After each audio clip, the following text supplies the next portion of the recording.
Welcome to Top Tier TV. Today we're going to be speaking about the awesome show You, Season 2, things you have missed when watching it. I want to let you know there is going to be spoilers in this. With that said, let's go ahead and start with number 1.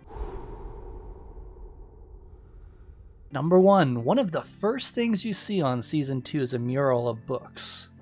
The mural could be a nod of Joe's past working at Mr. Mooney's bookshop during Season 1. It could also be viewed as foreshadowing.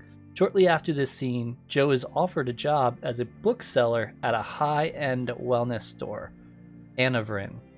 This is also a real-life mural located in Hollywood, California.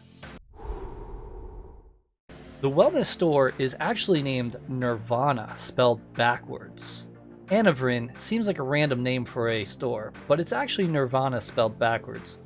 While it could be a mere nod to the transcendent state of Nirvana, the store does sell spiritual books and products related to healing.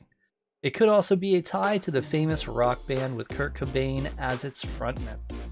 If you're familiar with Season 1 of the show, there are multiple references to the band Nirvana. During the pilot episode, Joe talks to Beck about how author Paula Fox has a vague connection to Nirvana frontman Kurt Cobain. There was also a nail salon called Nirvana next to Mr. Mooney's shop. Additionally, Beck wore Joe's Nirvana t-shirt during the Season 1 finale. One of the first jokes on the show is about peaches, which could be a reference to a fallen character from Season 1. Joe and Love Queen, Victoria Pedretti, first officially met in the produce aisle of Guinevere. And the first thing Love says to Joe is, "Does this peach look like a butt?"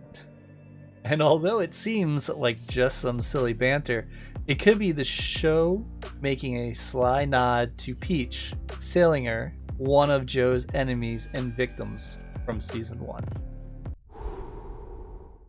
Love and 40 Quinn are named after tennis terms. During one season, Love and 40 Quinn played tennis together, and it's a sly nod to their names. As the official You Instagram account confirms, the twins are named after tennis scores. In the game, 0 points is referred to as love, and standard tennis matches only go up to 40 points. During episode 2, Joe somewhat jokingly accuses Love's friends of wanting to steal her away to Paris, which is another reference to Peach in Season 1. During episode 2, Joe spies on Love and her friends and breaks down their possible intentions in his internal dialogue. Do they secretly want to sleep with you? Own you? Steal you away? To Paris? This is a subtle callback to Season 1 when Joe discovered that Peach bought tickets for her and Beck to jet off to Paris. Joe later tried to encourage Peach to go to Paris alone, but he ended up killing her instead. On the show, Hendy is a comedian. The actor playing him, Chris D'Elia, is actually a comedian in real life. At one point, Joe pulls up Hendy's The Vacuum Guy Netflix special, which is a fun Easter egg since Delaney has a few Netflix specials in real life, including Man on Fire and Incorrigible. Rufus was an It movie poster in his basement from 2017. Rufus was decorating his home with a poster for The Shining 1980. Both are famous horror films that are based on books by Stephen King. This could be foreshadowing the gruesome events that happened at the end of this episode. Beck's ghost is wearing a spin-on a familiar outfit. During the episode 2, Joe sees what appears to be the ghost of Beck, and she's wearing an outfit that eerily similar to the one she wore during the You pilot, where she falls on the subway tracks. Note the near identical pink jacket, similar light blue shirt, jeans, and stack of blue bracelets. The main difference is that Beck's ghost is wearing a scarf to cover her bruised neck. This isn't the first time Joe has brushed up on his knife skills. During episode 2, Joe uses kitchen knives to butcher Jasper's body, and he might be using some skill he learned during season 1 when he killed Benji. While trying to figure out how to dispose of Benji's body, Joe referenced a cookbook that explains how to butcher a chicken.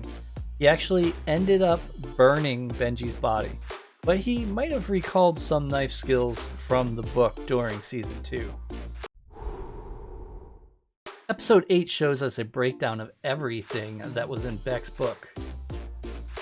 As 40 Quinn maps out his screenplay based on Beck's book, The Dark Face of Love, viewers finally get a glimpse of the lies that were spun in the published piece, as well as the real events that were included in it. Beck fails at poetry reading is referencing Beck's cringeworthy open mic performance during season 1. Shortly after the performance, she fell on the subway tracks. Beck threatened to report her pervy professor is about Beck being sexually harassed by the professor she was working with during season 1. Beck finds box of teeth and other horrors, lets readers know that the box depicts Joe's creepy box of Beck's teeth, old phone, underwear, and other personal items in the book. However, that box belongs to Dr. Nikki, played in season 1. I hope you learned a few things and found some things you did not know. If you did, make sure to go ahead and give us a thumbs up and subscribe for more future videos.